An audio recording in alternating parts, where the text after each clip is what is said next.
What's up, everyone? This is Mini, and today I'm coming at you with my build for the Russian Premium Tier 10 Cruiser, the Moskva. Now, before we get into the build, a couple of quick reminders. Don't forget to like this video, and make sure to subscribe to my channel to help me keep making great content. About 70% of you watching haven't hit that subscribe button yet, so make sure you click it. Now, on to the build. So the Moskva is a Tier 10 Premium Russian ship. Used to be, if you're not aware, it used to be the tech tree at the top of the Russian cruiser line, but when they split the Russian cruisers into heavy and light cruisers, the Moskva was turned into a coal ship, premium ship, and the Petro took its place. That being said, the Moskva is still a phenomenal ship. It's one of my all-time personal favorite ships in the game, and I play a lot of this ship in ranked. So let's talk about the ship. Let's talk Captain first. Now, Captain first, you're going to want to run Kuznetsov on this. This is a premium ship, so you can run it on it, and he is such a satisfying captain to have. If you're not familiar with Kuznetsov, willed for victory, you're going to proc most games, and even with the recent nerf to it, it's still really good. And then if you get the first blood achievement, with a Moskva and your ability to hit DDs, there's a decent chance you can. You get that extra proc on all of your consumables, which is absolutely worth it. Anyway, let's talk about the skills. So, skills for the cruiser. You're going to want to start off with either Gunfeeder or Grease the Gears. Either one is good. I prefer Gunfeeder because I like being able to quick swap my shells.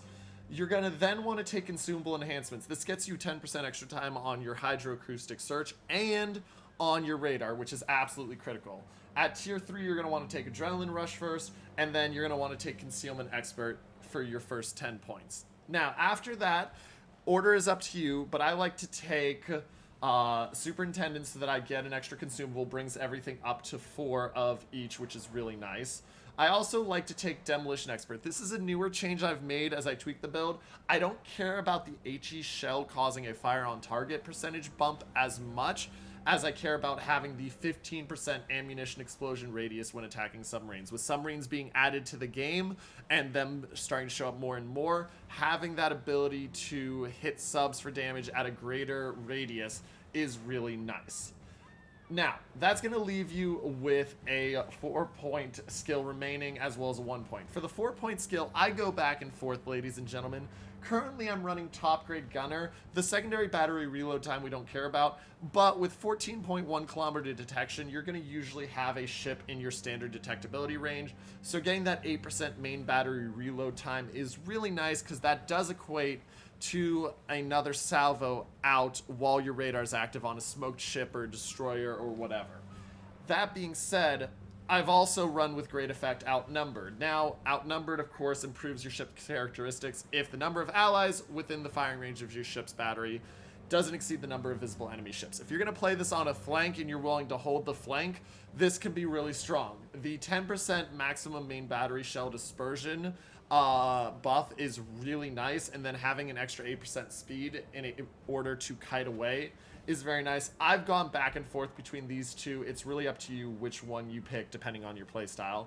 And that leaves with 1 point. I really like to have Last Stand. If you're kiting away or even just get unlucky, your engine can get knocked a lot of the time, and you don't want to have that happen while you're trying to run away. So that's way more worth it than incoming fire alert, in my opinion. Now, that is the captain skills. Let's talk about the equipment, the modules. So first off, for the modules, standard main armaments mod 1. In slot 2, I love to take surveillance radar over the hydroacoustic search. This brings our radar up to 39.6 seconds. Like I said, that combined with top grade gunner guarantees you're going to get 4 salvos off in the time you have radar up, and depending on adrenaline rush, you may even get 5 salvos off. Slot 3, I love aiming systems mod 1. Slot 4, I take prop mod so that you can constantly do the dodging, though steering gears can have a case made for it.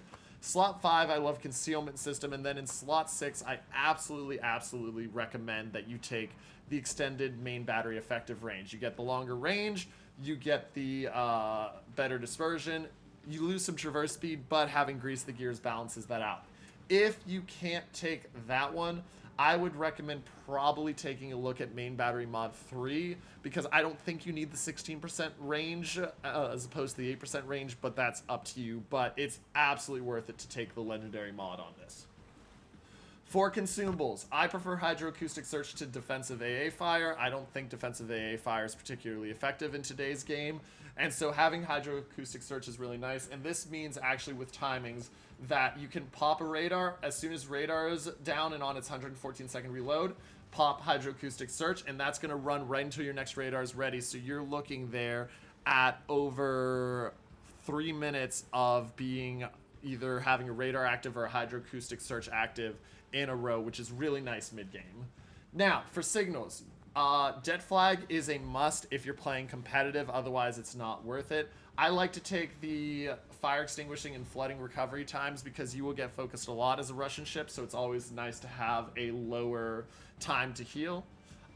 Ship speed, I think, is absolutely critical. I like having the ship's consumable preparation reload time decrease so that stuff's ready a little quicker.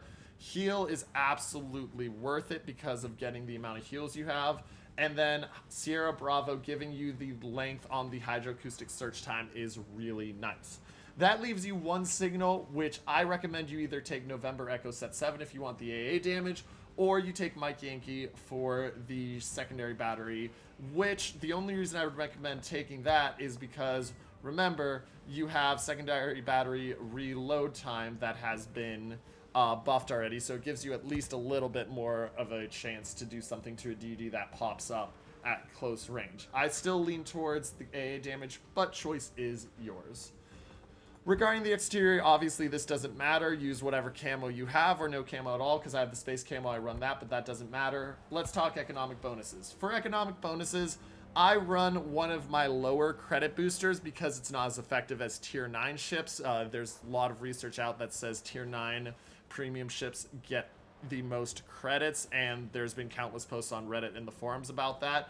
Ship XP, I don't see as worth it. This isn't a ship I'm grinding or anything. It's premium, so not worth it. And then I like to run high boosters on my command and my free XP because I play this ship a lot and I feel comfortable in my playing enough to spend those blue boosters. But if not those, I recommend that you absolutely run the greens because you get a decent amount of free XP. And with a 21-point captain, you're getting all this elite commander XP. Or if you don't have 21 points, you're getting Kuznetsov up to 21 points as quick as possible.